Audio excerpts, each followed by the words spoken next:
Hey, bonjour tout le monde, Francis Letourneau d'Espace Tonique. Bienvenue à notre podcast d'un sentier à l'autre. Aujourd'hui, j'ai reçu Michel Desgagnés de Santé à pied qui est venu nous parler de comment la marche peut nous sauver. Donc, un homme très inspirant qui a une super belle vibe.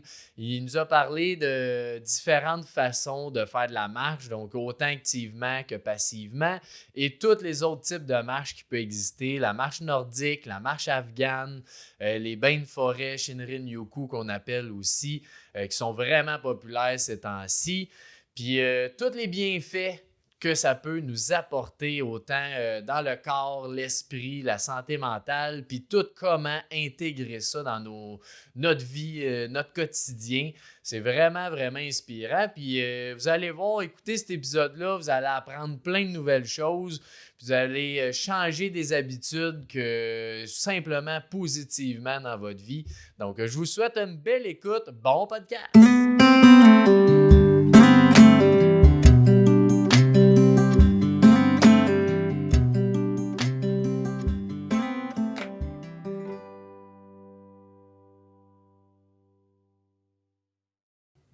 Donc, bienvenue à toi, Michel Desgagnés de Santé à pied. C'est un plaisir, Francis. Merci d'avoir accepté notre belle invitation à notre podcast d'un sentier à l'autre. Surtout si on peut partager quelques connaissances sur le bien-être avec l'auditoire. Ben oui, c'est ça l'idée.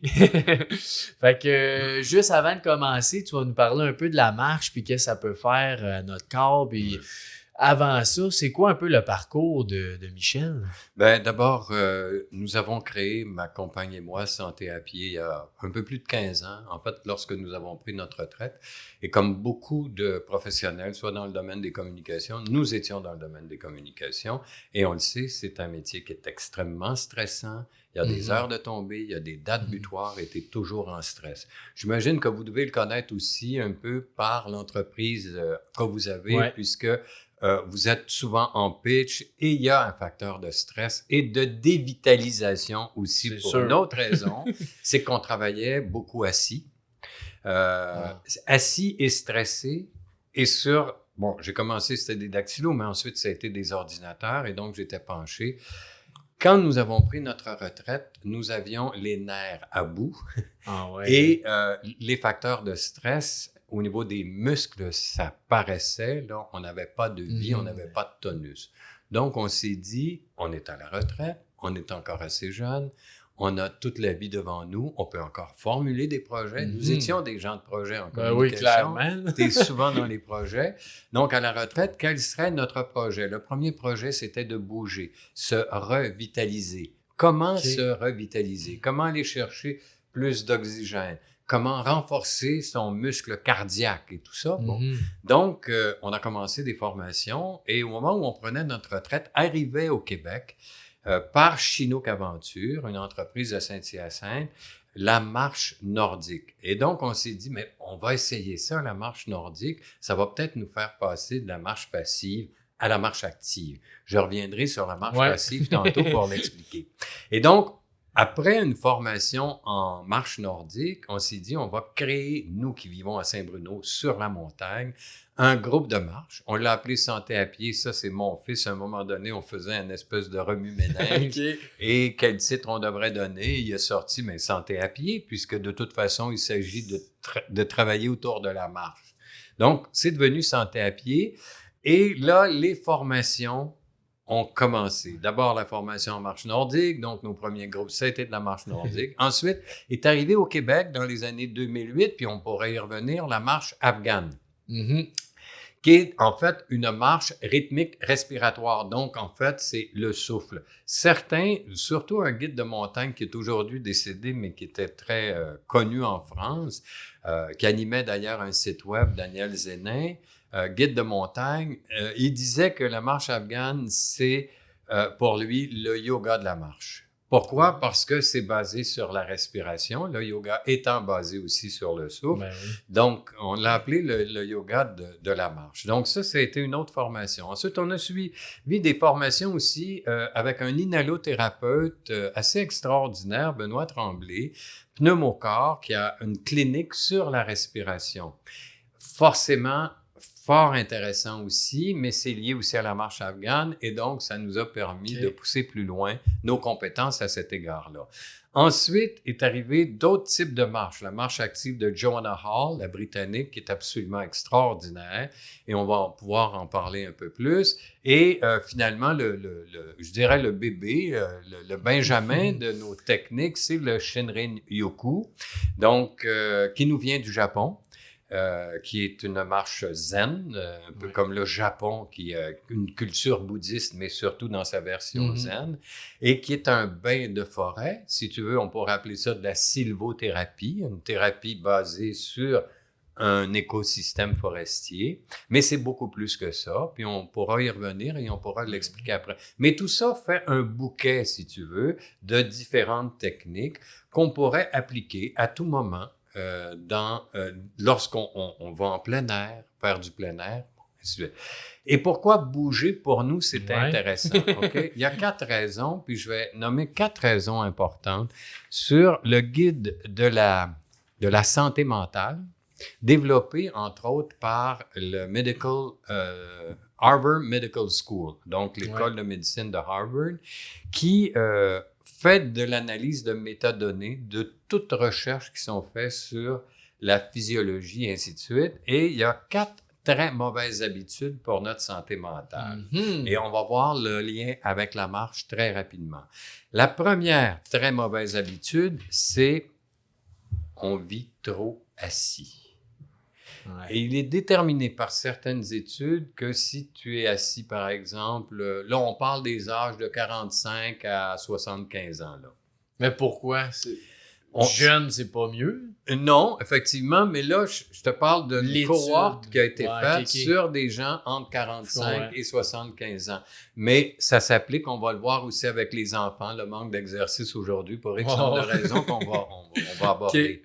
Mais dans ce groupe d'âge-là, si tu es assis plus de 6h30 par jour, va se produire dans ton cerveau, surtout sur le lobe temporal, qui est le lobe de la mémoire épisodique, et en même temps aussi du sens de l'odorat, et qui passe, donc pariétal, temporal, c'est sur le côté de la tête, près de l'oreille, un amincissement neuronal.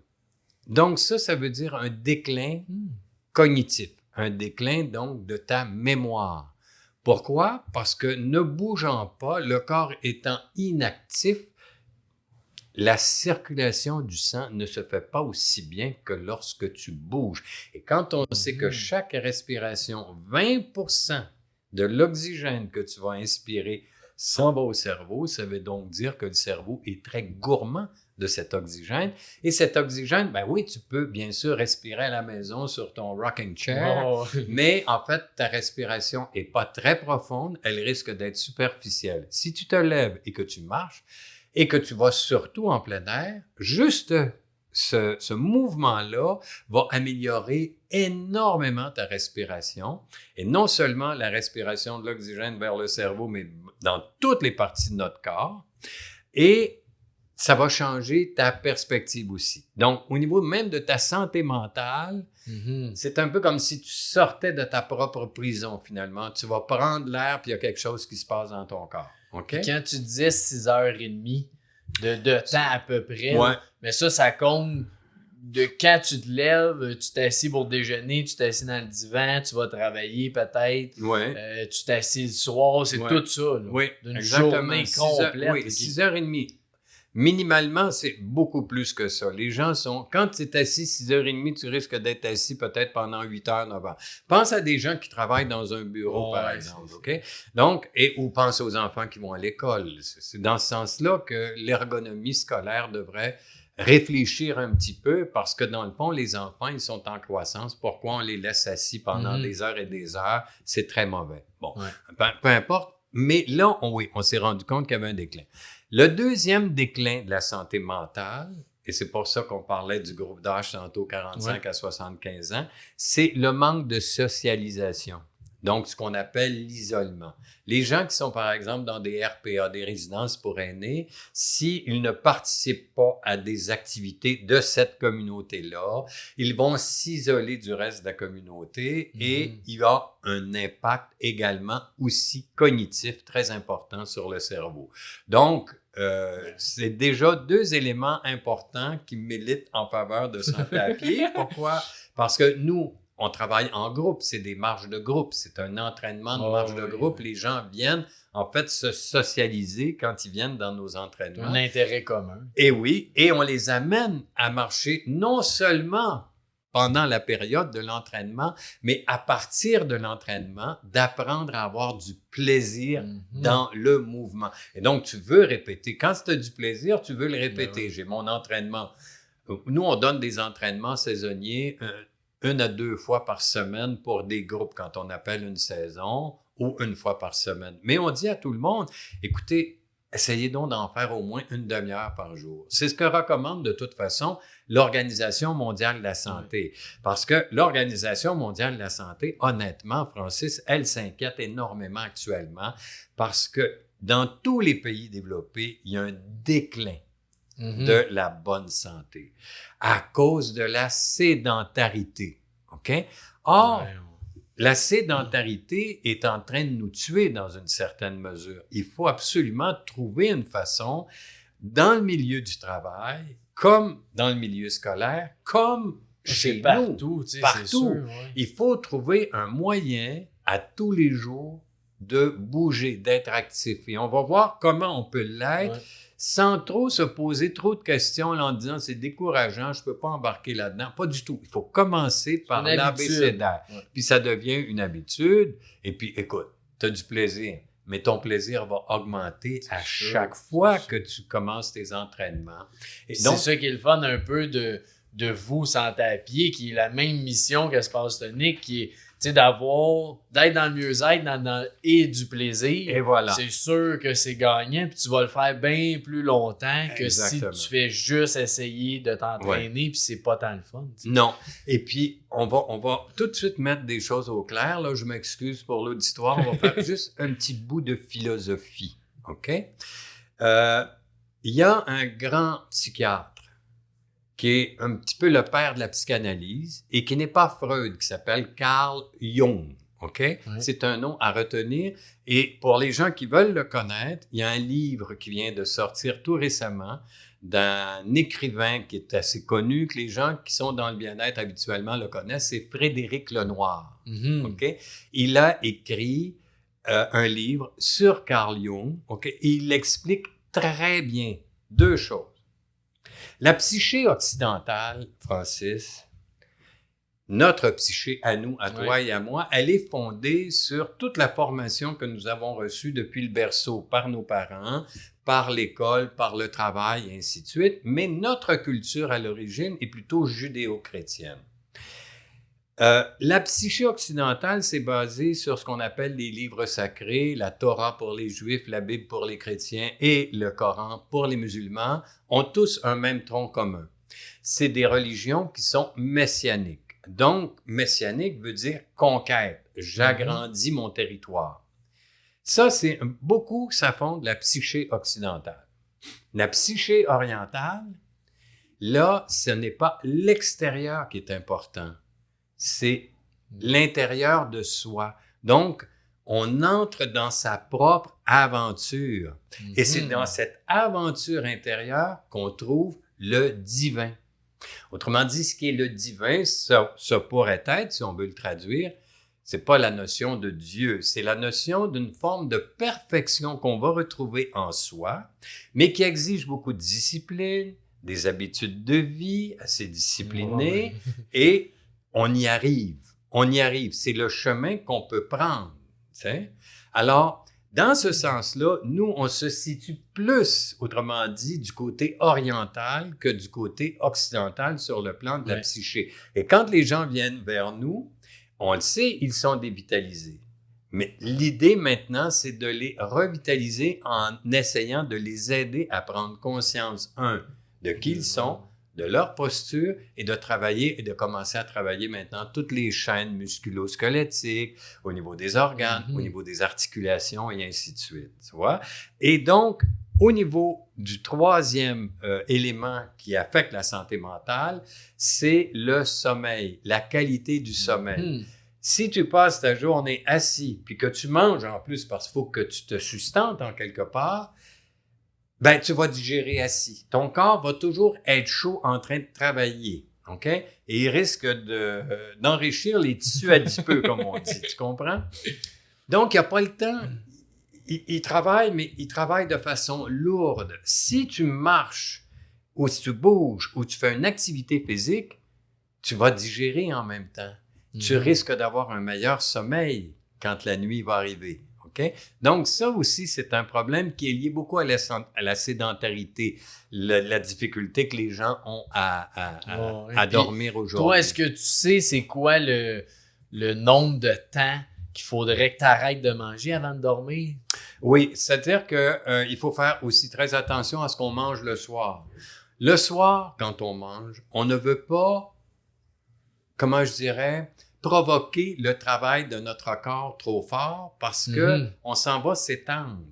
C'est un peu antinomique de s'étendre puis de laisser son corps travailler et digérer. Donc, nous, on a pris l'habitude de manger plus léger le soir et un petit peu plus lourd le matin. D'abord, on fait beaucoup nos entraînements le matin.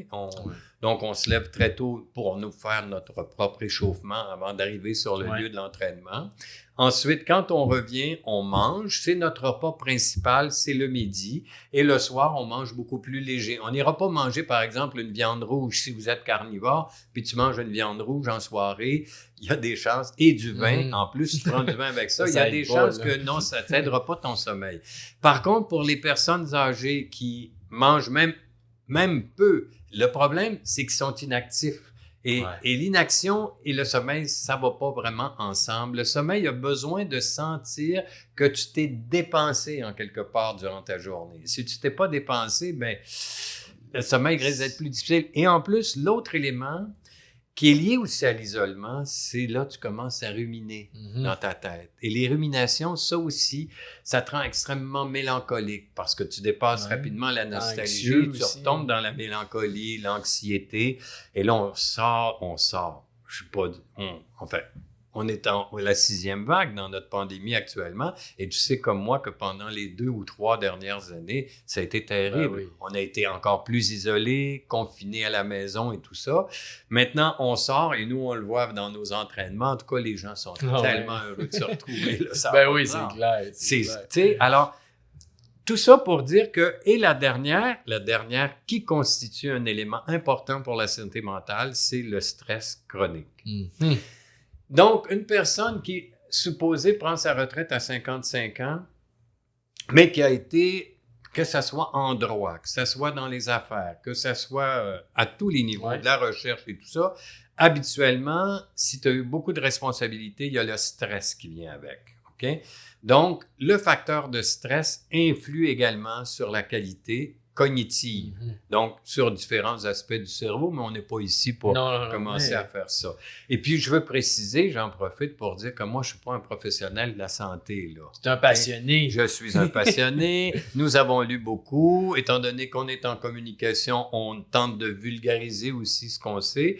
Et je trouve que l'infolette, le newsletter du Harvard Medical School est extraordinaire pour ça. Toutes les semaines, j'ai comme une revue des recherches qui sont faites. Si je veux pousser plus loin, j'ai les références et je peux pousser plus loin. Tu sais? Donc ça vaut vraiment la peine de ce côté-là. Donc, au tout début, avant de parler de la marche, il faut d'abord parler de ce qui nous permettrait de sortir de l'inaction pour entrer dans un processus d'activité. Mais encore faut-il penser, qu'est-ce que ce processus d'activité physique? Tu comprends? Oui. Tu peux arriver vers moi et puis je vais sentir que tu manques de confiance en toi. Tu es hésitant. Tu t'en viens voir un entraîneur, il y a d'autres mondes autour, il y a toute une gang de monde. Tu es un petit peu il y a un inconfort. Perturbé, c'est ça, OK? Puis en plus, tu as ta vraie attitude. C'est-à-dire que tu as les épaules qui tombent presque sur la poitrine et la tête très penchée parce que tu veux pas affronter, tu préfères affronter le sol que d'affronter tout le monde. En fait, il faut arriver maintenant à comprendre qu'on entre dans une discipline qui s'appelle la marche, mais pour nous, la marche, c'est actif, c'est pas passif. La marche passive, vous la voyez à tous les jours. Prenez un sentier, regardez et observez les gens marcher et dites-vous que vous marchez peut-être comme eux aussi, c'est-à-dire les épaules basses, hein, un peu comme affaissées sur la poitrine, et la tête, en général, assez penchée pour sentir qu'on dirait que le marcheur est en introspection et il regarde le sol. Entre toi et moi, le sol, il n'y a rien là. C'est habituellement assez ennuyant. C'est soit en poussière de roche ou ben non en terre battue, mais tu sais... Il n'y a rien d'excitant. Il n'y a rien d'excitant là. L'excitation, elle est où? Elle est à partir du moment où tu regardes devant toi et non plus la petite roche. Et que tu vois avec tes yeux, tu te rends compte que si tu es dans un écosystème forestier, tu es avec la forêt. Tu n'es plus un observateur passif, un espèce de touriste qui traverse une forêt, mais tu deviens un élément de la forêt. Et de juste regarder devant toi, tu risques d'avoir le menton parallèle avec le sentier. Ça veut dire quoi? Tu n'as plus d'obstacles pour respirer. Donc, tu risques d'aller chercher plus d'oxygène. Si tu vas chercher plus d'oxygène, t'imagines, on y reviendra, là, mais l'impact est absolument extraordinaire sur toute la circulation du corps. Okay? Ouais, c'est le système au complet qui est impacté positivement. Exactement. Donc, l'idée, c'est de comprendre qu'actuellement, quand je marche passivement. En plus, je pense à toutes sortes de choses. L'hypothèque que j'ai à payer à la fin du mois, ou bon, ainsi de suite. Tu sais. Et puis là, les taux d'intérêt, c'est l'inflation. Il y a beaucoup de facteurs stressants dans ce qu'on vit actuellement, que ce soit la guerre, que ce soit l'inflation, que ce soit la pandémie. On a absolument besoin de faire le ménage, de se concentrer, puis de dire, OK, quand je vais marcher, je vais me concentrer sur ce que je fais. Je marche. Quand je marche, OK? Et là-dessus, je devrais dire, il y a des gens, on les voit fréquemment, qui vont marcher ensemble. Ils ne cessent pas de parler, OK? C'est probablement la marche la plus risquée parce qu'on n'est pas attentif. Il peut y avoir une racine en affleurement si on va dans le bois. Il peut y avoir une racine en affleurement. Il peut y avoir une roche en affleurement. On ne l'a pas vu, on est en train de jaser avec quelqu'un. En plus, quand on jase, on ne respire pas aussi bien. En plus, on ne fait pas nécessairement les mouvements qu'on devrait faire pour faire bouger nos chaînes musculo-squelettiques. On fait simplement marcher en pensant qu'on marche qu'avec les jambes, alors qu'on doit marcher avec tout le corps. Mais penses-tu qu'il y en a qui ont besoin de ça, des fois, justement de parler pour réussir à aller, justement, faire de l'exercice, à aller marcher, qui ont besoin de cette discipline-là de parler pour avoir le plaisir de marcher? Oui, alors là, il y a deux choses là-dedans, c'est-à-dire qu'il faut savoir si c'est ce qu'on veut, c'est socialiser. Une fois par semaine ou 2 par semaine, je vais voir une amie de longue date, on va aller marcher soit dans un parc urbain, soit dans une forêt en milieu périurbain, comme ici à Espace Tonique. C'est pas un problème. Oui, bien sûr, puis moi, je suis pas contre la vertu, là, la socialisation, on en parlait tantôt, c'est important pour la santé mentale. Mais quand on fait de l'entraînement, les gens nous payent. OK, toi, c'est de voir la différence, c'est ça que tu veux dire. Tu viens pourquoi? Oui, c'est ça. Si tu viens t'entraîner, tu viens t'entraîner. Alors, si tu me payes, moi, je vais essayer de t'en donner plus que ton argent. Mais si tu es dans l'entraînement puis tu jases tout le temps, un, tu n'écouteras pas les directives. Et deux, tu vas déranger, tu vas distraire les autres. T'sais. D'ailleurs, c'est le moine Thich Nhat Hanh qui, à mon avis, était un des plus beaux propagateurs de la pleine conscience, dit dans son petit livre « Marcher », je ne suis pas contre le fait que vous discutiez ensemble, mais arrêtez-vous. Arrêtez-vous, asseyez-vous sur un banc, racontez-vous les dernières nouvelles, mais quand vous marchez, marchez. Ouais, c'est beau. Et tout simplement, être là, être dans la marche, être pour soi, en train de marcher. Ensuite, c'est pas tout. Là, on va travailler, on n'est pas encore passé à la marche active, en dépit du fait qu'on se tient un peu plus droit. Okay? quand je dis aux gens, vous savez, c'est quoi l'organe le plus lourd du corps humain? Ben là, ils pensent c'est peut-être les fesses, c'est peut-être autre chose, la bédaine ou n'importe quoi. C'est la tête, en fait, qui est le plus lourd organe du corps humain. Or, la tête est celle qui est placée le plus loin de notre centre de gravité. Mm-hmm. C'est assez extraordinaire ce que ça veut dire, parce qu'il suffit de pencher un petit peu la tête pour qu'au lieu d'être à 12 livres, donc 6 points quelques kilos, on peut passer rapidement à un effet de 12 kilos qui va se répartir sur toutes les vertèbres de la colonne vertébrale. Après, les gens se demandent pourquoi ils ont mal au dos. Bien, c'est sûr, ils ont la tête tellement penchée.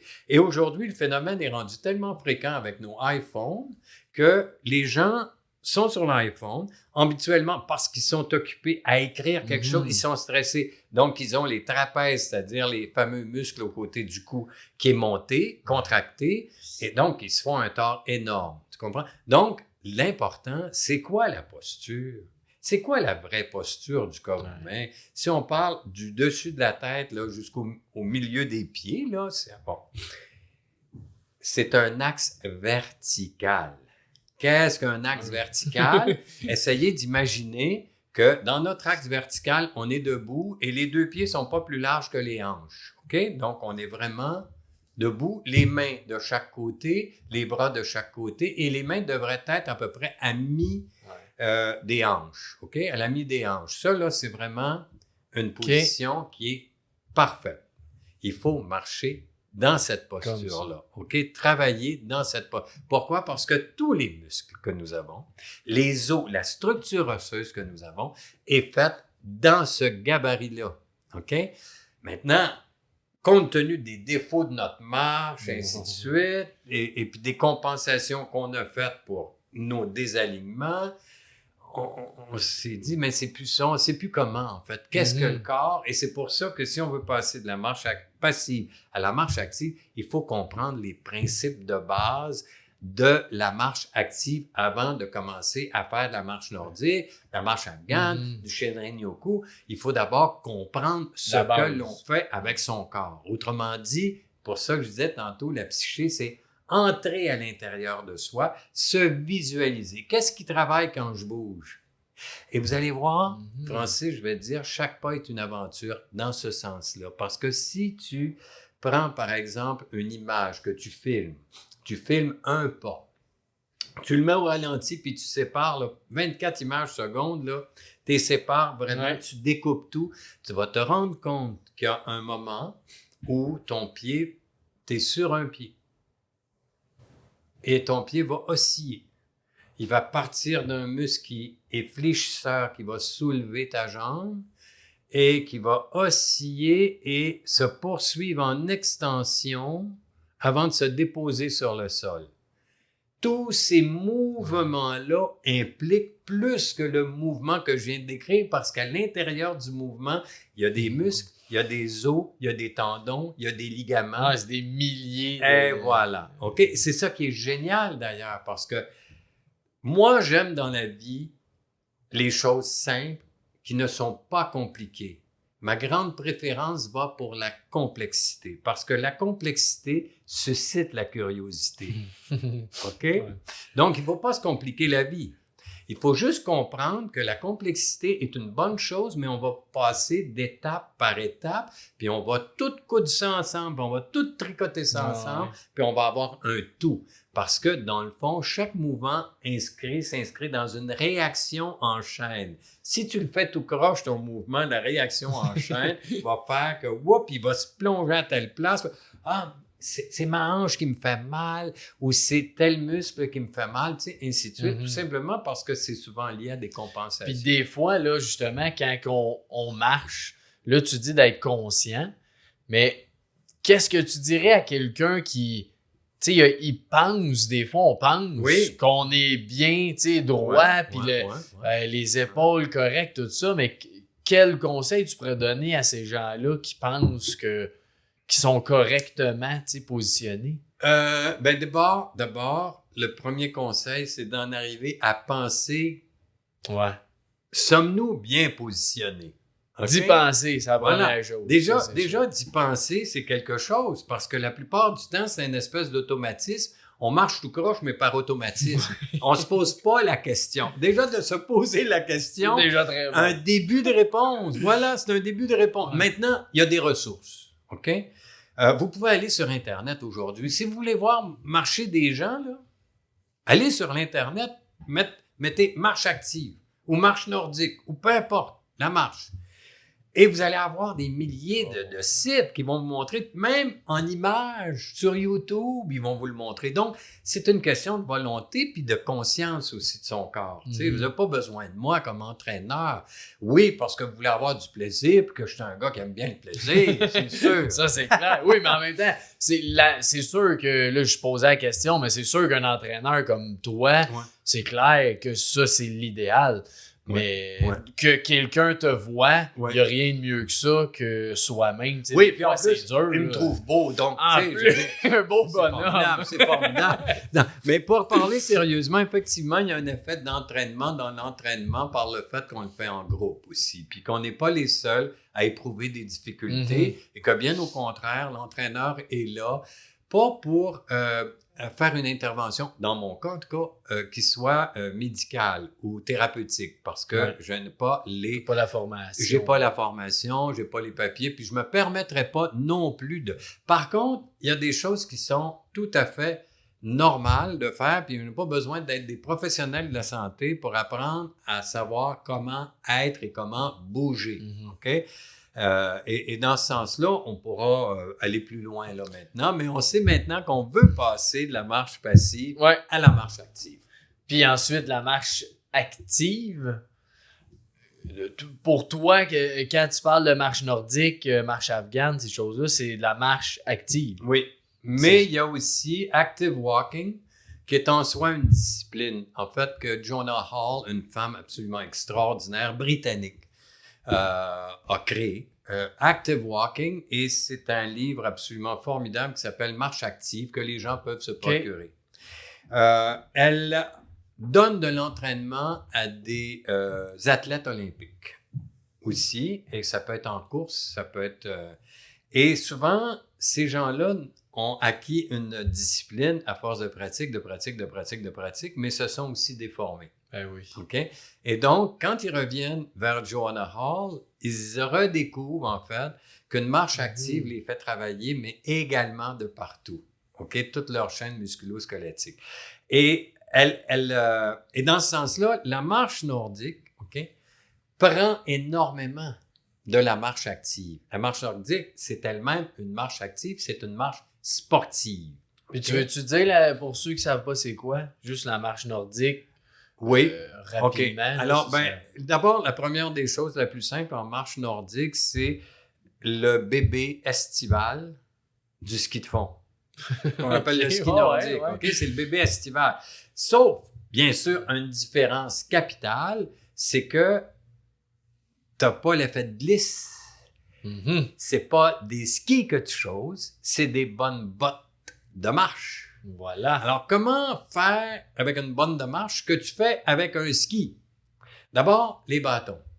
Alors, les bâtons deviennent la clé qui va permettre de reconstituer le mouvement du ski de fond par une plus longue foulée, si tu veux. Okay? La foulée moyenne là, de toi, moi et tout ça, quand on marche, là, c'est environ 75 cm. C'est même pas. C'est quoi la foulée? Une foulée, c'est le pas que tu fais. Ah, OK. C'est ton enjambé. Si enjambé. OK.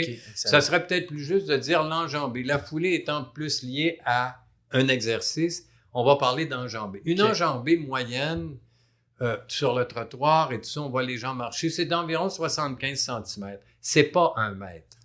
Ça serait trop facile si c'était 1 mètre parce qu'on dirait, bon, ben j'ai fait 1000 pas, j'ai fait 1000 mètres, j'ai fait 1 kilomètre. Alors que là, en fait, si j'ai fait 1000 pas à 75 cm, il va me falloir 1300 pas pour faire 1 kilomètre. C'est comme ça qu'on peut calculer. Ok. Si on n'a pas de podomètre, par exemple, qu'on peut calculer. Mais tu sais, entre nous, là, tu vas-tu prendre ton temps à calculer chacun de tes pas? Non, il y a des chances que non. C'est aussi bien d'avoir un podomètre. Moi, je le suggère d'avoir un podomètre parce qu'au début, ça nous donne au moins une référence. Ah, aujourd'hui, tiens, j'ai marqué, tu sais, si je regarde, par exemple, moi, mon podomètre aujourd'hui, j'ai donné une formation 2 heures ce matin en entraînement de marche, dans la montagne. Je vais aller dans mon podomètre, puis je vais aller voir quel est le nombre de pas que j'ai fait aujourd'hui. Et je vais prendre le résumé. Ce matin, tu vois, pendant les 2 heures, on arrête parce que je suis obligé de donner des instructions. Pendant les 2 heures, moi, j'ai fait 6547 pas. Ce qui me donne à peu près pas 4 km. Mais c'est pas grave pour moi parce que moi, j'en fais 10 à 12 000 par jour. Mais j'en ai déjà 6500 de fait, tu vois. Alors, dans 1 heure, là, je vais aller en faire un autre 3-4 000 et peut-être même un peu plus parce que si je vais en marche nordique, ma foulée ne sera pas de 75 cm. Elle va être plus grande. Elle va être plus grande. Je vais peut-être gagner 25 cm, entre autres. Alors, oui, je vais aller chercher mon 10-12 km. Mais il y a des règles de l'Organisation mondiale de la santé. On pourrait y revenir si ça vous intéresse. Combien je devrais marcher minimalement? Oui, mais ça, j'aimerais ça qu'on en parle. Justement, des fois, je sais, la vie va très vite. Puis les gens, des fois, c'est la raison qu'on entend de « gars, j'ai pas vraiment le temps de marcher 2 heures dans la journée ou faire 10 000 pas. » C'est quoi le minimum qu'on est capable de faire qui est bénéfique pour le corps? C'est sûr, le minimum, c'est 0. Tu bouges pas, mais c'est pas très bénéfique. Actuellement, si je regarde, par exemple, les Nations Unies, là, je vais juste aller voir mon tableau. Si je me base à l'Organisation mondiale de la santé, comment on détermine ce qui est sédentaire et ce qui est actif, très actif, moyennement actif. Alors, si je fais moins de 3000 pas par jour, on est sédentaire. 3000 pas par jour, là, ou 1500 puis 3000 pas, c'est les pas qu'on fait dans la maison, tu vas chercher de l'eau, tu vas chercher de l'eau. C'est ça. Exactement, tu sais. Donc, il n'y a rien là. Par contre, si je fais moins de 6000 pas par jour, oui, vous êtes plus actif, mais vous êtes faiblement actif. OK? Si vous faites entre 6000 et 9000 pas par jour, vous êtes moyennement actif. OK? Si vous faites entre 9000 et 11000 pas par jour, vous êtes actif. Et si vous en faites plus de 11 000, ben là, vous êtes très actif. OK? Donc, autrement dit, oui, on pourrait travailler sur, par exemple, commencer par le faiblement actif. Autrement dit, s'activer, mais faiblement. OK? Donc, on pourrait se contenter de faire un 6000 pas par jour dans un premier temps. C'est pas tout à fait 5 kilos, parce que si on regarde au début, si tu décides, par exemple, tu n'as pas pris d'entraînement, tout ça, tu ne sais pas si tu fais de la marche active ou de la marche passive, mais tu as calculé tes pas, tu as un podomètre, tu as fait 6000 pas, ben ça va te donner à peu près 4,5 à 5 km. OK? Ce qui est quand même intéressant dans une journée, au moins de le faire, et c'est à peu près 30 minutes. 30 minutes par jour. C'est ce que suggère d'ailleurs l'Organisation mondiale de la santé pour sortir de la sédentarité. 30 minutes par jour, c'est pas énorme. C'est pas énorme. Non, c'est pas énorme. Puis si tu peux le faire sur 5 jours, parce que ce que l'Organisation mondiale de la santé suggère, c'est 2h30 par semaine. Divise-les en 30 minutes. Ouais, ça ressemble à ça. Bon, ben tu l'étales sur 7 jours. T'sais. Donc, c'est même pas une marche à tous les jours. Tu comprends? Mais au moins, tu as fait ton 2h30 dans une semaine.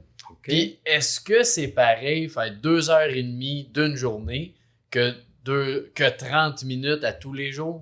Le problème, c'est que le corps, lui, il a besoin de bouger. Fait que tu peux bien dire, oui, aujourd'hui, c'est spécial, j'ai du temps, j'ai un trou dans mon agenda, je vais en profiter, puis je vais faire 2h30. Je vais, par exemple, je sais pas moi, faire le sentier des sommets à Mégantic ou à Orford ou à Saint-Bruno ou à Saint-Hilaire. OK? Bon. Le problème, c'est que le lendemain, t'en fais pas. Le surlendemain, t'en fais pas. Le surlendemain, t'en fais pas. Ton corps a une mémoire. OK? Il va dire, lui, là, OK, je vais accepter son 2h30 ce jour-là. mais les autres jours qui me laissent tranquille. Il va reprendre ses vieilles habitudes, un peu amorphes, passifs et tout ça. Donc, le faire 2h30 par jour, je sais, il y a des gens qui sont abonnés à des gyms, et s'ils ne peuvent pas faire autrement, puis ils vont y aller une fois par semaine, tu comprends? Il faut que les gens comprennent qu'on ne maigrit pas en faisant de l'exercice. On peut affiner son corps, on peut, oui, raffermir ses muscles, solidifier ses os. Oui, d'accord, il n'y a pas de problème là. Mais c'est un régime alimentaire qu'il vous faut sain. Pour maigrir, pour uniquement maigrir. Oui, pour maigrir, c'est un régime alimentaire ou disons une saine alimentation. Là. Je parle de régime alimentaire, non pas de suivre un régime. On parle de s'assurer d'une alimentation saine ou 2 critères simplement, gras saturé. Mettez un petit point rouge à côté. Il faut essayer de réduire la part de gras saturé dans mes aliments. Et ça, c'est très simple de les éviter. Il suffit d'éviter les plats cuisinés en épicerie. Ça, c'est on se comprend? Okay. Parce que là, on pourrait aller plus loin en chimie, le cracking et tout ça là, dans l'industrie alimentaire, mais je ne veux pas toucher ça. Le gras saturé, c'est juste de regarder. C'est pas de l'éliminer, mais de s'assurer que les gras saturés, c'est à surveiller. Okay? Ouais. Et l'autre élément important, c'est les fibres. Manger fibreux, manger des fruits, et non pas du jus de fruits. Ouais, parce que le jus de fruits, c'est du sucre. Okay? Alors que le fruit lui-même en entier amène non seulement les vitamines ou les éléments nutritifs, mais les fibres avec. Tu sais, tu manges les fibres d'une poire, d'une pomme, d'une orange, bon, peu importe. Tu sais. Ouais. Ça, c'est très, très bon pour le corps.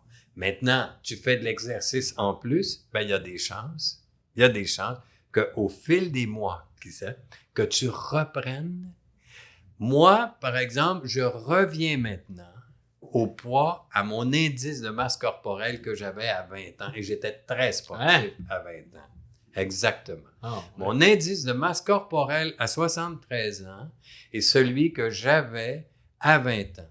Et j'en faisais du sport en tabarouette, tu sais. Félicitations. Oui, mais je suis parti, à la retraite, j'étais rendu à 100, pas loin de 190 livres, là, je parle en livres, que ça doit donner à peu près 80, un peu plus que 80 kilos, en tout cas. 180 livres, et je me suis dit, non, là, je veux revenir.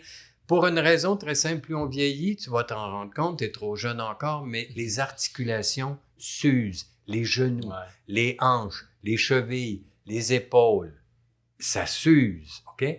Et il faut absolument trouver le moyen de ralentir l'usure.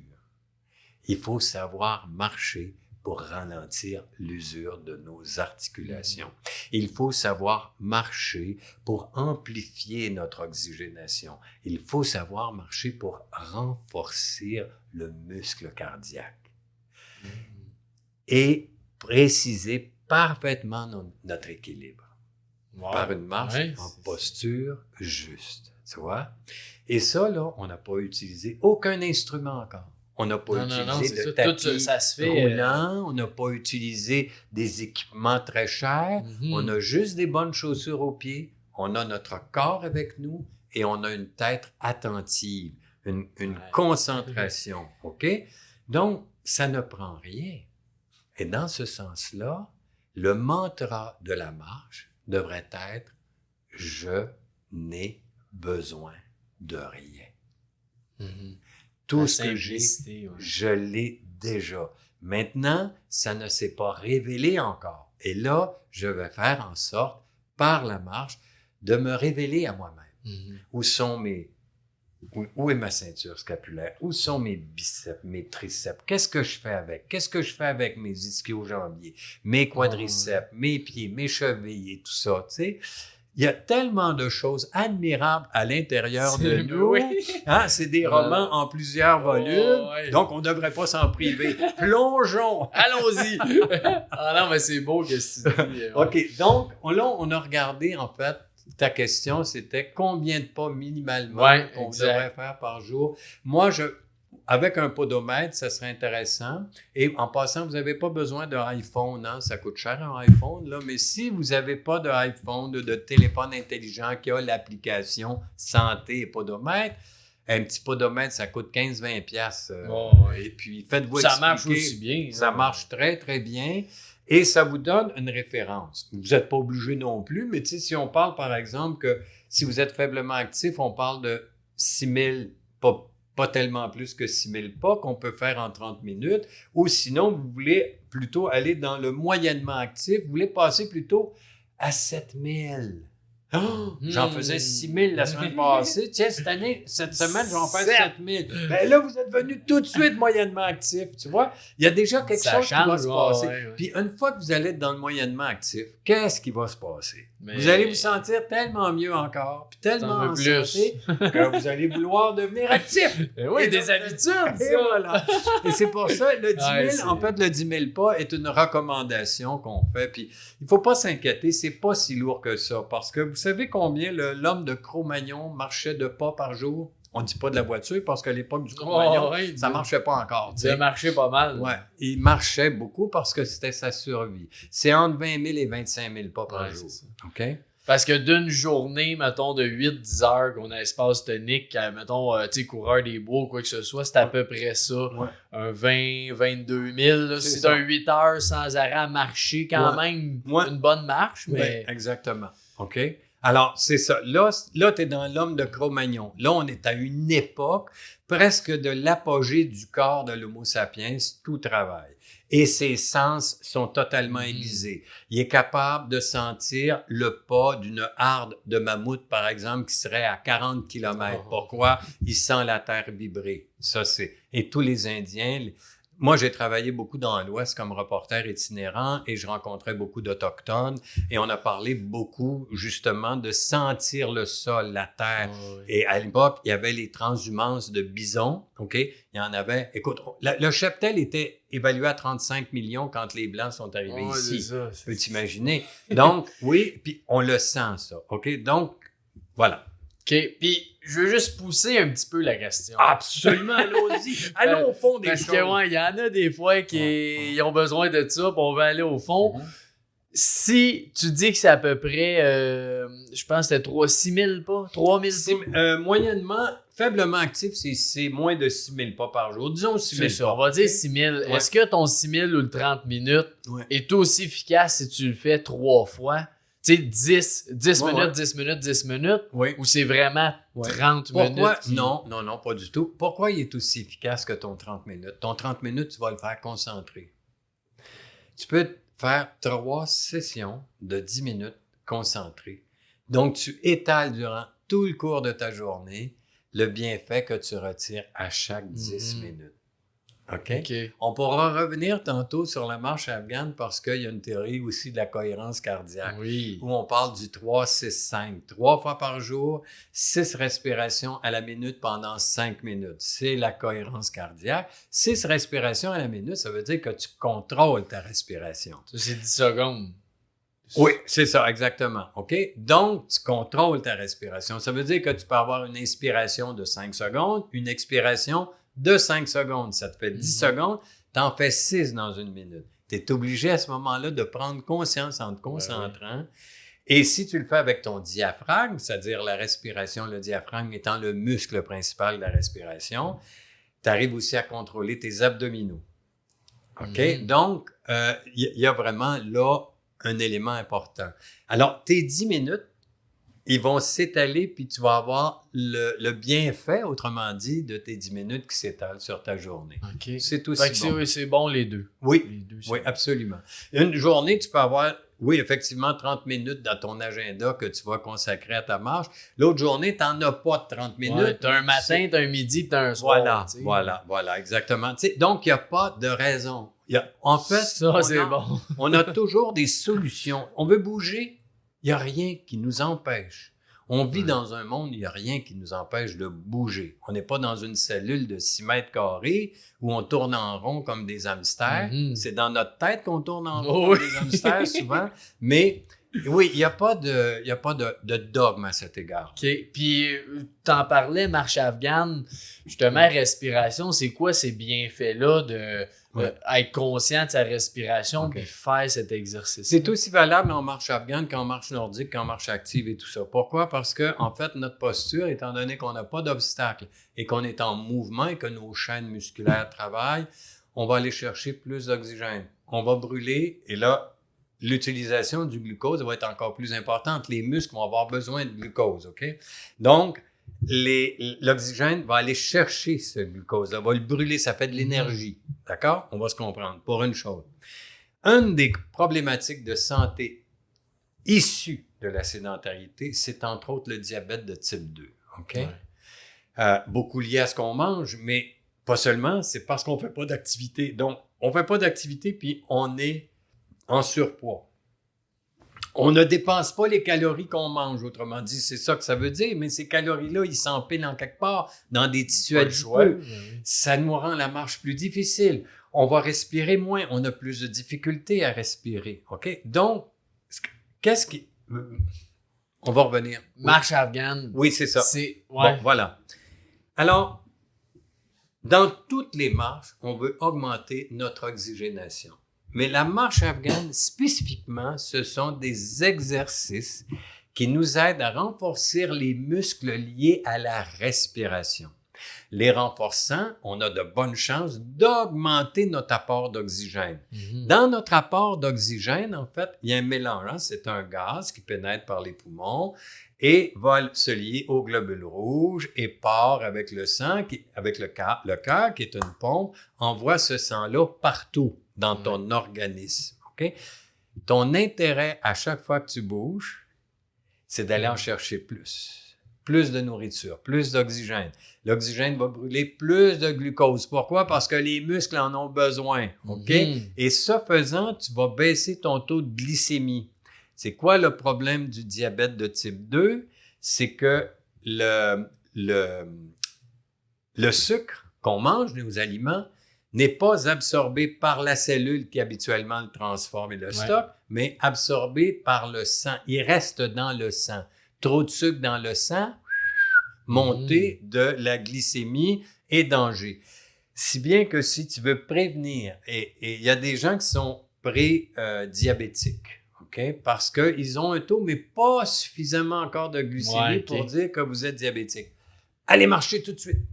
Marchez 30 minutes par jour, vous allez baisser votre taux de glycémie. Et vous allez peut-être vous sauver d'une maladie qui nous donne les taux de morbidité qu'on connaît aujourd'hui. OK?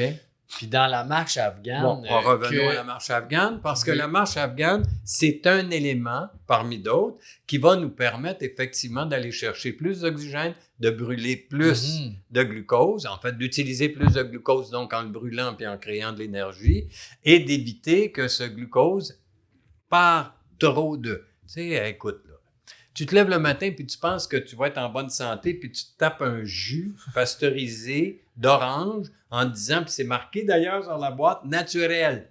C'est naturel. C'est sûr, c'est bon. C'est très bon, mais ça n'a rien à voir et c'est pas bon pour la santé, OK? Donc, si tu te départis de tout ça, puis des gras saturés, puis des sucres, pas tous les sucres parce qu'on en a besoin, mais l'activité physique va le faire. En marche afghane, maintenant, la marche afghane, son histoire est très simple. C'est parce que la chose a été observée chez les nomades en Afghanistan. Bon, on l'a appelé marche afghane, mais c'est juste parce que l'observateur a observé un groupe de pasteurs nomades qui avaient des super de belles chèvres sur un immense territoire de savane. Donc, un territoire, quand tu envoies dans un pâturage avec un gros troupeau, tu as besoin de voyager beaucoup pour qu'il en mange un peu au moins. On se comprend? Et l'observateur, qui est un Français, M. Stigler, a été étonné de se rendre compte qu'au bout de 800 km, après 12 jours, à 60 km par jour, ce monde-là était super en forme. Enfants, femmes et Méhari, les hommes. Et là, on est en hiver. Il va faire l'observation en hiver, puis en hiver, on fait de la buée. Il a observé que les rythmes respiratoires changeaient selon la topographie du terrain. OK. Ils savent s'économiser, ces gens-là. Ils ne sont pas en performance. Ils doivent amener les bêtes sur des lieux de pâturage et en transhumance continuellement.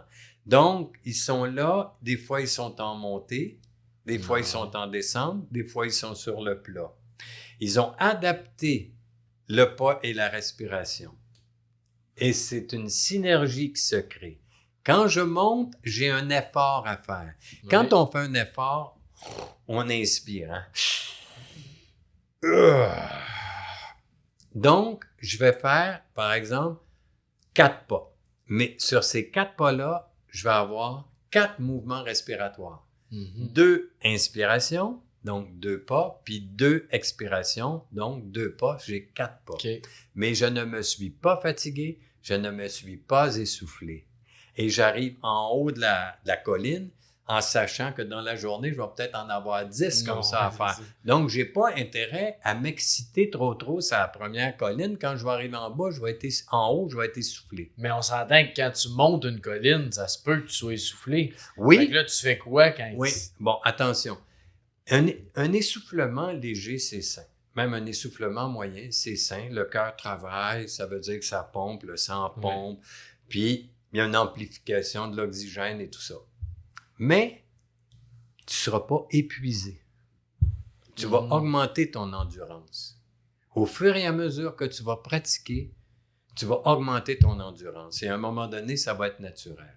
Ça va être tes capacités pulmonaires. Tes poumons, ils ne changeront pas. Mais tes capacités, par exemple, de tes poumons, eux, vont nettement s'améliorer. Tu vas respirer. Au lieu de respirer en moyenne 500 millilitres ou 650 millilitres de l'inspiration, tu vas peut-être aller en chercher 1 litre, 1 litre et demi, 2 litres. Regarde tout de suite l'apport incroyable de nourriture que tu vas avoir. OK?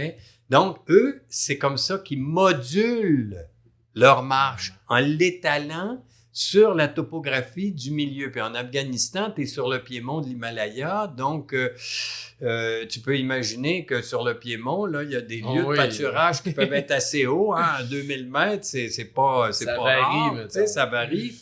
Et puis, sinon, quand ils redescendent, c'est un relâchement, la descente.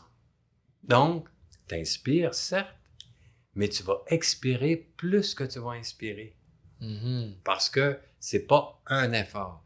L'effort de la descente, il est beaucoup plus dans l'attention que tu dois accorder à tes articulations et tu t'arranges pour que tes genoux deviennent des amortisseurs et non pas des chocs. OK? Toute cette attitude-là qu'ils ont dans la marche, voilà, ils vont faire 4 inspirations, 6 expirations. Mais comme c'est des nomades, ils vont plutôt faire 7 inspirations puis 10 expirations. Eux autres, ils ont commencé à... Ils sont habitués. Tu peux t'imaginer les capacités. Or, la marche afghane vise effectivement, et moi, on l'a fait beaucoup pour des gens qui veulent aller faire le pèlerinage de Compostelle. Et même nous, lorsqu'on fait nos randonnées, surtout au Portugal, on fait des ateliers de formation de marche afghane à nos randonneurs pour que jamais ils ne paniquent en randonnée et qu'ils sachent moduler leur respiration. Alors, la respiration et le pas, OK, se fait en simultané. Et tout ça vient de la concentration aussi. Donc, c'est une marche que je dirais, moi, c'est la marche du souffle libérateur. Okay. C'est la marche du souffle libérateur. J'ai libéré mon souffle. Je ne cours pas après. Je m'ai installé, mon souffle s'est installé et je peux donc marcher tout en étant posé. Parce que c'est sûr, ce que j'entends, c'est que la pire chose à faire, c'est justement de tomber d'un mode que tu respires très vite parce que t'es essoufflé. C'est pas bon de faire ça, tu sais. Moi, personnellement, je vais dire, Francis, j'ai fait du jogging. Je le regrette amèrement aujourd'hui. J'aurais dû apprendre peut-être à faire du jogging. Moi, je l'ai fait d'instinct. Pourtant, j'ai commencé le jogging avec... Dans nos écoles, à mon âge, on a eu la chance d'avoir au secondaire la première cohorte de professeurs d'éducation physique. Il y en avait pas. Ah ouais. Donc, c'est sûr que moi, j'étais asthmatique au dernier degré. J'avais doublé 2 ans d'ailleurs dans mon primaire à cause du fait que j'étais absent et trop souvent absent. L'automne et l'hiver. Novembre surtout était très difficile et février. Et quand est arrivé mon professeur d'éducation physique, à l'époque, on parlait de 9e année, on ne parlait pas de secondaire 2. En 9e année, c'était mon premier cours. Je suis arrivé avec un papier du médecin. Monsieur, ce jeune homme, cet enfant est très asthmatique et tout ça, il faut faire attention. Il n'a pas pris mon papier de médecin. Il dit, il n'y a pas d'exclusion dans ma classe. Soit un jeune prof, c'est le même. Je veux te sauver à tout prix. Okay? C'est le même un jeune prof. Et puis, tu sais, c'était la première cohorte des enseignants d'éducation physique. Ces gens-là sont arrivés dans nos écoles, mon homme. On va changer ça, le monde, tu sais. Et ils m'ont changé. Ils m'ont changé, effectivement, assez que il m'a enlevé, il dit, je ne prends pas ton papier, par contre, je ne te demanderai pas de courir là autour du gymnase. Il y avait des beaux gymnases, c'était nouveau encore à l'époque. Il dit, tu vas simplement marcher. Simplement. Puis surtout, marche à ton rythme. Tu vas te sentir fatigué. Évite de t'asseoir sur les bancs. Ralentis s'il faut, c'est pas grave. Mais à chaque fois que tu vas être à mon cours, là, tu vas marcher. Puis à un moment donné, c'est toi qui vas sentir le besoin de te rapprocher du groupe et commencer à faire des activités avec le groupe. Au bout de 6 mois, l'activité principale à tous les soirs de ce prof, c'était de partir à faire du jogging. Et 6 mois plus tard, je commençais mon jogging. Ah ouais. Et je suis devenu tellement accroché que même dans mon travail, dans l'Ouest, que je sois là, tout ça, je sortais de l'hôtel, le soir, j'allais courir, tu sais, parce que j'étais souvent en déplacement, donc, que ça soit à Vancouver, Victoria, Calgary, peu importe. T'es souvent en hôtel. En hôtel, il n'y a rien de plus mortel quand tu travailles, parce que si tu restes dans ta chambre, tu sais que le lendemain, tu as encore du travail. Je sortais et j'allais courir parce que j'en avais pris l'habitude. Savoir ce que je sais aujourd'hui d'expérience, je serais sorti, bien sûr, mais j'aurais marché. J'aurais fait de la marche active. Si j'avais pas de bâton, j'aurais fait de la marche active. Mais maintenant que je traîne mes bâtons partout, je fais de la marche active nordique afghane. Oui, tout en même temps. Oui, parce que afghane, c'est transversal, c'est la respiration, la marche du souffle. Tout se combine ensemble. La marche nordique, c'est la marche de faire bouger et d'activer toutes tes chaînes musculo-squelettiques. Fait que souffle et musculo-squelettique. Belle combinaison. Puis la marche active est basée beaucoup sur la posture. La posture juste. Un axe vertical, 2 axes horizontaux. Le premier, c'est les épaules, axe de la ceinture scapulaire horizontale. Puis le deuxième, c'est le bassin. Et c'est tout ça qu'on met en jeu par les articulations, les muscles et les os. Et en plus, la marche active va aider, mais moins que la marche nordique. La marche nordique a un avantage sur les os. C'est qu'il y a une vibration qui est produite par le bâton. Et cette vibration-là se transmet évidemment parce que ma main là, devient l'articulation. Là. C'est un membre, tout ça. Là. Cette vibration-là vient dans tout le squelette et favorise la densité minérale du système osseux. Donc, c'est intéressant parce que tu veux prévenir l'ostéoporose. Moi, je suis d'un âge où effectivement mes os peuvent se décalcifier, peu importe, mais l'activité physique et la marche vont m'aider à prévenir un manque de densité osseuse. Okay? Ça ne guérira pas. Si tu as l'ostéoporose, ça ne te guérira pas de l'ostéoporose. Mais ce que ça peut faire, par contre, ça peut prévenir la gravité ou l'aggravation de l'ostéoporose. Ça ne réglera pas ton cancer du côlon. Par contre, avec les traitements que tu vas subir par le cancer, si tu marches, tu vas mieux absorber les éléments et ta rémission risque d'être plus intéressante. Okay? Donc, bon, ça, oui, pourquoi? Parce que tu travailles, le corps produit aussi ses propres médicaments. Son immunité renforce son immunité, met ses cellules en action. Donc, c'est puissant le corps. Ce qu'on peut faire avec notre corps, c'est incroyable. Absolument. Absolument. Il faut demander aux contorsionnistes du Cirque du Soleil. C'est ça. Faut faire beaucoup de choses avec ça. Même un prédisol. Ils peuvent tout faire. Puis, Michel, 2 dernières choses. j'aimerais ça que tu parles juste un peu du bain de forêt Shinrin-yoku. Oui, le Shinrin-yoku. Donc, tu as fait la traduction française, c'est le bain de forêt. Dans les années 1980 à peu près, là, on parle du Japon. Shinrin-yoku, d'ailleurs, est une expression japonaise. Au Japon, le bouddhisme est important dans la culture japonaise, mais c'est surtout dans sa version zen. Donc, on parle ici, il y a shintoïste aussi. Chez le shintoïste, en fait, toute la nature est basée sur les kami. Les kami, c'est des espèces de petits dieux, si tu veux. OK, donc l'arbre est un kami, la plante est un kami, la roche est un kami. Donc, il y a une notion dans le shintoïsme qui embrasse tout le vivant. Et donc, toi, tu n'es qu'une partie du vivant. Alors, tu ne peux pas te priver de voir, d'observer, d'aimer. C'est pour ça, d'ailleurs, tu vois, là, j'oublie le nom des fameux jardins miniatures qu'on trouve où tu as un véritable arbre. Tu as les bonsaïs. Les bonsaïs, c'est vraiment dans l'esprit parfaitement zen où le petit arbre qui est un séquoia de Milan, OK, qui a poussé dans un petit pot, et la mousse qui est là, unicellulaire, et de la vraie mousse, tu sais, et tout ça, tu vas tellement en prendre soin, tu sais, que le vivant, c'est sacré. C'est sacré, on est dans l'ordre du sacré. Et le vivant, c'est énormément de sens. C'est le sens de la vue, le sens de l'ouïe, le sens de l'odorat, le sens du goûter, le sens du toucher. Alors, voilà des outils extraordinaires. Ce qu'on a voulu faire, compte tenu que c'est un des pays les plus urbanisés au monde, 98% des Japonais vivent. Parce que, en fait, je ne sais pas si tu es allé au Japon, mais le Japon, c'est des montagnes, c'est des montagnes, c'est des montagnes, d'une côte à l'autre, et puis tout le centre du pays est dans la montagne et c'est de la forêt. Donc, dans les villes, tu vois les montagnes autour, puis c'est toute de la forêt. Donc, la forêt n'est jamais tellement loin. Il y a une problématique quand même, c'est des grosses villes, on vit dans une promiscuité dans une certaine mesure, et chez les vieux, les aînés, où c'est une population très vieillissante, un peu comme au Québec d'ailleurs. Mais c'est plus avancé que le Québec, mais le Québec est sur la pente du Japon.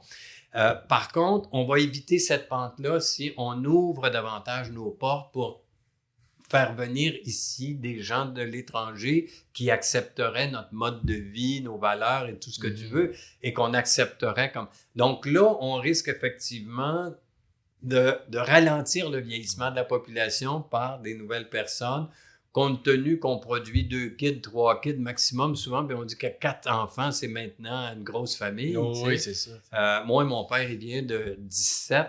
Il y en a 14 qui ont survécu, tu sais. Fait que c'est sûr que mes oncles et mes tantes et tout ça. Puis dans ce temps-là, on avait, tu sais, comme moi, je viens d'une famille de 6, tu sais, bon, ainsi de suite. Aujourd'hui, j'en ai 2.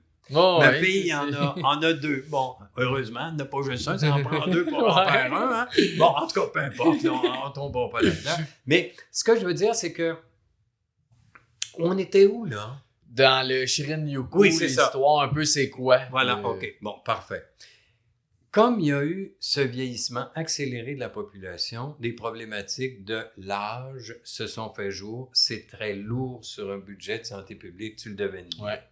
Puis en même temps, c'était à la fois mental et physique. C'est pas facile, on le sait. On a juste à regarder dans les CHSLD aujourd'hui, les cas lourds et comment ça prend des ressources humaines, des proches aidants et tout ce qu'on veut. Ce qu'ils ont fait, c'est qu'ils ont emmené des aînés dans la forêt. Dans la forêt, il y a des ruisseaux qui coulent. Il y a des roches qui sont belles parce qu'elles sont moussues d'humidité. Il y a des grands arbres, des vieux arbres. Écoute, on trouve des arbres. Quand je suis allé, on est allé dans quelques forêts dites sacrées, là, et j'ai vu des arbres de plus de 1000 ans. J'ai vu des camphriers qui ont été plantés en 949. Et je les avais devant moi en pleine vie, d'une vie là, débordante. Tu comprends? Alors, ils se sont dit, donc ça, c'est une forme de sylvothérapie, comme on dit aux États-Unis ou en Europe, mais poussée plus loin en exploitant les sens, en relation avec. Je vais aller toucher. On dit aux gens, bon, c'est une marche lente d'abord, c'est une marche, mais en forêt, donc une marche lente, Ou le guide, là on parle d'un guide et non pas d'un entraîneur, qui va nous amener dans des scénarios ou des narratifs où on raconte, où les gens vont découvrir leur propre narration par rapport au toucher de tel type d'écorce, par exemple. Okay? Il y en a qui vont choisir plutôt le séquoia, d'autres vont choisir plutôt un feuillu ou l'écorce plus rêche d'un autre arbre. Chacun a sa personnalité. Et chaque invitation se termine par une mise en commun de l'expérience du toucher. Mais aussi dans le toucher, il y a des choses qu'on peut faire en ramassant sur le sol. Ramasser une chose. Puis on sait que le tapis d'une forêt regorge de différents éléments. Et chacun va emmener son élément qui va composer une pièce collective. Et si tu voyais les photos que j'ai prises de plusieurs Shirin-yoku, Marilyn est une guide, ma compagne est une guide, ma partenaire du Shirin-yoku, une des premières cohortes au Québec, et j'ai donc assisté à plusieurs Shirin-yoku. Je devais aller en formation, mais je retarde pour 1 an pour d'autres raisons. Là, j'ai d'autres choses sur le feu. Là, je te parlais du toucher. On peut parler de l'odorat. Dans un écoforestier, dans un système écoforestier, il y a énormément d'humeur. Oui, ça, c'est magique. Qui émane, c'est ça, qui émane de tout ce qui est là, de tout ce qui vit, de l'humidité, de la pourriture, des éléments au sol et tout. Hein? Bon. C'est la même chose. Encore là, il va y avoir à la toute fin une invitation qui est la cérémonie du thé. Okay? Bon, à partir évidemment d'une tisane aux herbes. Okay? Nous, on a un tilleul à la maison et habituellement, on fait la tisane au tilleul. Mais ça peut être à d'autres éléments. Et là, les gens vont partager ce qu'ils ont senti comme humeur de la forêt. On termine avec l'humeur de la forêt et donc ce qu'on a ressenti, comment notre peau a réagi à ça. Okay? On peut passer comme ça à travers tous les sens, mais l'idée, c'est de découvrir tout à coup qu'on est dans un milieu de vie, un milieu vivant. Les arbres qui sont là sont vivants. Les plantes qui sont là, ils sont vivantes. Le ruisseau qui coule vient abreuver, étancher la soif de tout ce qui vit. Et là, il peut y avoir des limaces, il peut y avoir des... je ne sais pas si vous en avez, mais nous, on en a beaucoup à Saint-Bruno. On habite tout près d'un ruisseau. Des salamandres, pourtant, elle est vulnérable. Il y a des rainettes, il y a des batraciens, il y a toutes sortes de choses qui sont là.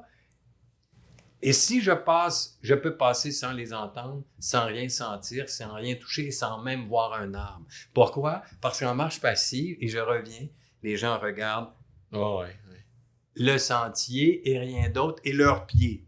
OK? Si tu lèves les yeux, oui, tu pourrais découvrir tout ça. Si tu marches plus lentement et concentré, tu peux même aller choisir ton arbre.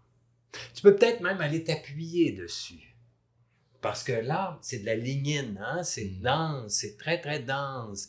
Et puis peut-être juste même essayer d'imaginer par métaphore la sève remonter dans le... Alors, tous ces éléments constituent dans le fond des choses fort simples, mais qui sont la reconnaissance de la vie. C'est vraiment beau de le voir. Je reconnais la vie, tu sais. Ouais. Je te reconnais. Donc, il y a des chances que l'arbre qui a, en général, là, par rapport à nous, Homo sapiens, je te parle pas des hominidés, c'est plus vieux, mais les Homo sapiens, c'est quand même, disons 500 000 ans là, pour être gentil. Ben 500 000 ans, lui, il en a 450 millions d'années. C'est ça. OK? Et je te le signale comme ça, au parc municipal de Westmount, il y a une ligne de vie basée sur un séquoia, un métaséquoia, OK?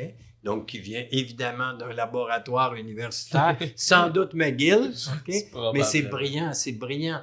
Le métaséquoia date, pas lui, mais ses ancêtres de 450 à 500 millions d'années. Et là, tu as tout un timeline qu'ils ont fait. Tu as l'arbre naturel, puis tu as tout un timeline, comme on dit ça, une ligne de temps, une ligne de temps qui est faite autour de l'arbre, du tronc de l'arbre. Et donc, tu vois l'évolution des arbres. Wow. Alors, tout ça pour te dire que dans le Shinrin-yoku, entre autres, tu as cette espèce de dimension qui est le dialogue avec. Autant dans la marche nordique, on s'en va dans un écosystème forestier, on va développer une vision périphérique parce qu'on travaille la tête bien sur son axe, sa première cervicale, autrement dit, puis on n'a pas la tête penchée en train de regarder le sol. Donc, on développe une vision forcément périphérique qui va nous permettre d'avoir, et c'est ce qui nous arrive avec nos marcheuses et nos marcheurs à Saint-Bruno, d'apercevoir l'envol d'une chouette. Ben oui. Ouais. Parce que t'es attentif. tu as 180 degrés. Et donc, tu sais très bien, les chouettes d'ailleurs ont tendance à voler à peu près à la milieu, juste en bas de la canopée et un peu plus haut que la souche de l'arbre.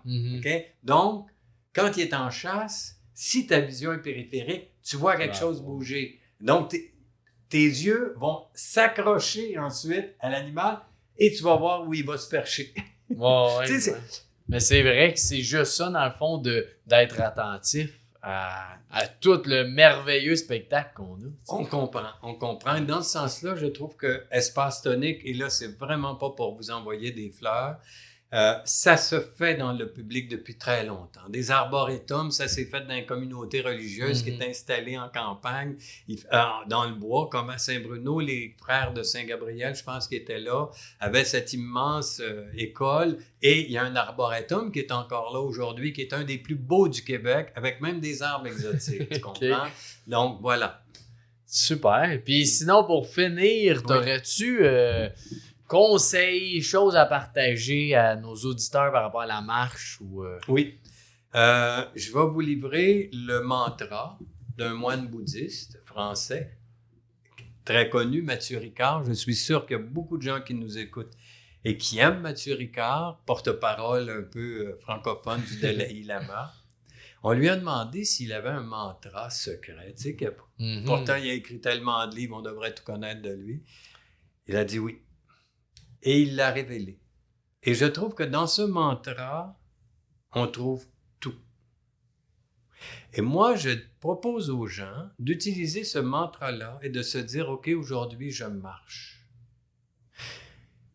Et je vais aller chercher tout ce dont j'ai besoin. Sans dépenser un sou. Son mantra, c'est « Je n'ai besoin de rien ». Et dans la vie, si on peut arriver à dire à notre petit hamster, pour le moment, petit hamster, je n'ai pas besoin de toi, je n'ai besoin de rien. Toutes tes pensées que tu me fais tourner en boule dans ma tête, que ça soit par nostalgie. Le danger, c'est quand c'est par mélancolie, parce que là, il y a question vraiment de santé mentale. Mais très souvent, c'est de la nostalgie qui vient d'une forme de tristesse, d'une insatisfaction de soi. OK? Mais ça se corrige, donc. Je n'ai besoin de rien parce que j'ai tout en moi. Il suffit juste de le faire bouger, de le faire se mouvoir. Ça peut être fait par le yoga, ça va nous emmener de la souplesse et du souffle. Ça peut être fait par la danse aussi, c'est intéressant la danse. Il y a quelque chose dans le mouvement, tu sais, tout ça. Puis les gens, il y en a qui aiment danser. Et la danse est un excellent exercice. Ça peut être par la marche, tout simplement. Dans la marche, évitons la marche passive. C'est tout ce que je souhaite aux gens, de réaliser qu'ils marchent. Et beau, quand ils vont réaliser qu'ils marchent, ils vont marcher. Ils vont redresser les épaules. Ils vont s'installer, ils vont se poser dans la marche tranquillement. Et s'ils sont gênés parce qu'ils ont l'habitude de marcher la tête penchée, de marcher la tête inclinée, qu'ils accrochent un demi-sourire à leur regard. OK? Et vous allez voir des choses magiques se passer autour de vous. Et lorsque vous allez voir les gens, au lieu de vous écarter du regard, au lieu d'éviter tout, en pensant peut-être que je serai, ou peut-être que la personne ne voudra pas accepter mon regard, vous allez le sentir tout de suite. À ce moment-là, il n'y a pas de gêne possible parce que vous... Bon, c'est pas intéressé, c'est pas intéressé. Moi, j'aperçois les gens habituellement 2-3 mètres, OK? Mais je marche quand même avec une certaine allure, OK? Donc, c'est assez dynamique, mais sans que ça soit très rapide. OK? J'impose dans l'espace ma présence. Pas parce que je veux choquer le monde ou ainsi de suite. Puis je fais pas non plus de l'extra, là. Je marche, mais je suis bien. Alors, je vois les gens m'observer. Et tout à coup, ils me voient sourire. Il sourit. Il sourit. Est-ce Ah, que c'est tu vois, bon, là, ça. il sourit. Ben oui, ben Puis oui. on dirait qu'il fait... Tu sais, comme... On dirait... Je sais pas pourquoi, parce qu'on a... Tu sais, moi, tu es allé en Inde? Tu es peut-être allé Non. en Inde? Tu n'es pas allé Non. en Inde? Tu n'es pas allé au Japon et tout ça? Dans les pays où il y a beaucoup de monde. OK? Beaucoup de monde. C'est fou comme on ne s'accroche jamais. Ah ouais. Jamais. Tu peux pas t'imaginer les foules dans lesquelles j'ai traversé des fleuves de monde. Des fleuves de monde.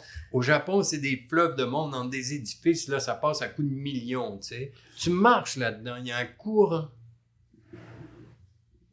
Les gens ne se touchent jamais, ne se heurtent jamais. Ah, ouais. Essaie de m'expliquer. Je crois comprendre que les gens marchent sur un rythme. Et ça devient tellement fluide pour tout le monde que Tu rentres là-dedans, ouais, dans le... complètement. Alors, c'est ça que je souhaite beaucoup aux gens, cette Ah, fluidité de l'être. très beau, ça. On n'a rien dit, hein, là. On n'a rien dit encore. C'était magnifique. Non, oui, on n'a rien dit. On pourrait en dire tellement. Ben oui, mais on... Tu sais, même la santé mentale, la marche travaille tellement bien parce qu'on l'a dit, hein. Là, je me répète, c'est de l'oxygène. Allez, ah ouais, l'oxygène en vient bien. Ça prend ça. Oui, puis c'est possible, tu sais. On n'est pas obligé de se ouais. laisser aller puis de se laisser s'user, tu sais, à ne rien faire. C'est clair, c'est clair. Voilà. Ah ben, un gros merci, Michel. Si où qu'on peut te rejoindre si les gens sont intéressés? Ben, écoutez, Santé à pied, on a une page Facebook. Alors, ils OK. peuvent toujours nous aimer s'ils sont abonnés Facebook. Sinon, ils peuvent nous écrire à Santé à pied, c'est un seul mot, sans accent, évidemment, @ ou @commercial, Ouais. gmail.com. Et à ce moment-là, on leur répond. Et on peut leur envoyer le programme de nos activités et tout ça. Et tu sais aussi que, bon, de toute façon, on peut bien se faire une blog, hein, parce qu'on est à T'inquiète Espace là. Tonique. Et moi, le mercredi matin, à 9h30, c'est mon bonheur de me retrouver sur les sentiers d'Espace Tonique. Et pour les gens qui n'ont pas de bâton de marche nordique, je les fournis pendant le temps des entraînements. Je peux les louer si les gens veulent les utiliser entre les entraînements ou encore, on peut leur... j'ai une plug où on peut les avoir à un prix... C'est des Lequino. bon prix, Nous, ouais, c'est ouais. vraiment des bâtons de marche nordiques qui sont très différents des bâtons de marche. OK. Donc, santé à pied, si Oui. on veut te rejoindre. Santé à pied. Et puis le numéro de Puis, téléphone qui est le plus utilisé, je vais vous en donner deux. Il y a le 514-435-0464 ou encore mon téléphone s'ils veulent entendre ma voix. Oui. S'ils veulent entendre bonjour. Bonjour. Le 450-441-4471 et je pourrais donner des informations sur nos activités, la marche et tout ça. Super. Mais je ne voudrais pas que les gens m'appellent pour une problématique qui soit physiologique parce que, comme j'ai dit, je ne donne aucun conseil là-dessus. Non, ça c'est clair. Tu Parfait. fais bien de le mentionner. Ouais. Merci Michel. Merci à toi. Merci à tous qui nous ont écoutés. Donc, Ouais. la meilleure façon, encore une fois, c'est de nous suivre sur toutes les plateformes, d'aimer ce qu'on fait. Puis, merci à vous tous d'être présents. Allez. Yes! Ciao, ciao!